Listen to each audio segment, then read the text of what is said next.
Yeah, I belong to the school of thought that holds that our independence, was on 24th April 1970, based on the legal history, and the legal instruments and political institutions that were created from 1965 to 1970 clearly shows that the Gambia was a dominion under the British Empire. Now, I know, these are things folks don't give much attention to, importance to, some say there is a date, and then there's this confusion. You hear people say, no, we got independence 65, and then we became a republic. So you wonder whether people really understand when we say a republic, what that means, or what independence means.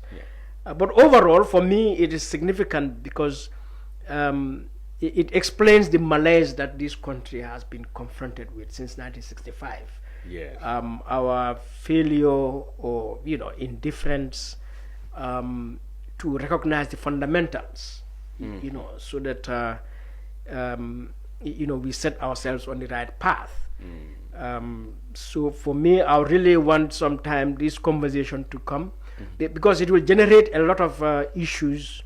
For which I'm sure people will begin to ask themselves, wow, have we kept the Gambia, as we should have, even if we had independence in 1965 to date? Now, to that question, I think, one just needs to look at the indicators, social, economic, political indicators.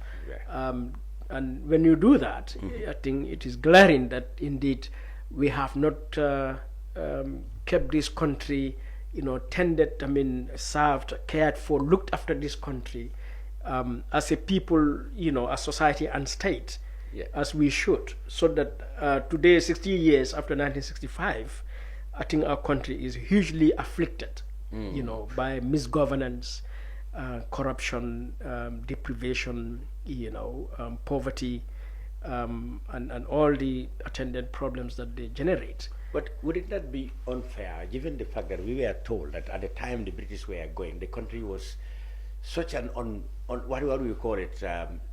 Such a state that people said may not even be viable as a nation state, and some were even suggesting we probably would have done well by amalgamating the country to Senegal. So if today the country was able to stand on its own for 60 years, isn't that itself alone a manifestation of progress? No, our purpose in life is not just to breathe in and breathe out. Oh, yes. Okay. I think I like that. Ultimately we want to live a dignified life, a life of safety and security, and a life of happiness and all of that. So the mere fact that you've been there, that is not the issue. When you could have been a subordinate of another country. Yes, and again, talking about that, Singapore was said, similar things were said about Singapore at the time. And Singapore gained their independence, I think, sometime in August 1965. So we are older than Singapore, at least for few months. And, Singapore's first president, Lee Kuan Yew, wrote a book sometime in 2000, from third world to first world, the story of Singapore. And when you read that book and you look at Singapore today, you realize that for the Gambia too, it was not a matter of whether we are viable. I think this British guy said the improbable nation. Improbable, yes. Yes, so it is not a question of that whether we were viable. I think God in his wisdom has made the human being in such a way that even if they drop you alone on an island, let's say Kunta Kinte Island, you can transform it. That is an inherent ability that human beings have. And Gambia has all the opportunities, the resources that any country needs, any people need to build the most advanced society. We have practically Gambia has no natural obstacles. Well, it's interesting because that's what the politicians said. We are very limited in resources. That's what they said. Yeah, but maybe it's the poverty of their minds. But we are hugely endowed with resources. We have an ocean, We have a river Gambia. Yes. We have land that is fertile throughout. No rocky places, anything like that. Exactly. An abundance of rainwater and underground water. Above all, we have very industrious people. So I think it is a big, insult really, for anyone, but ourselves particularly, to want to point out, obstacles just to justify where we are.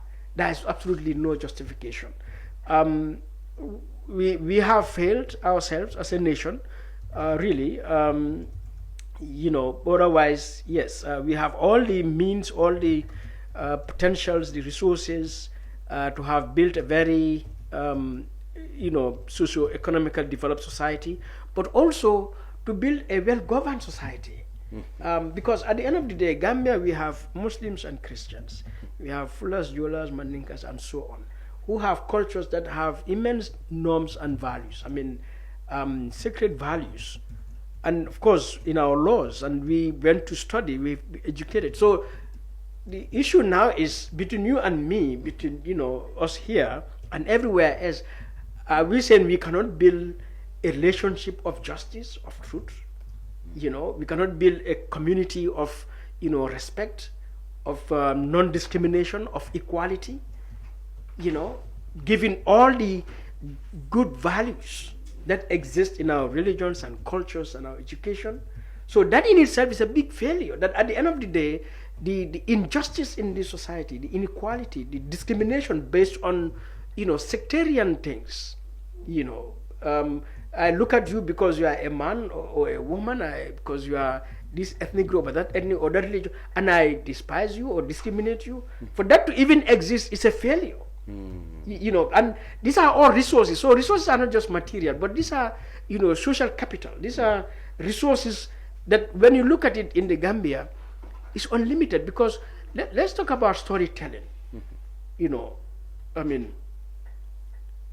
Our folk tales, our legends in our various cultures.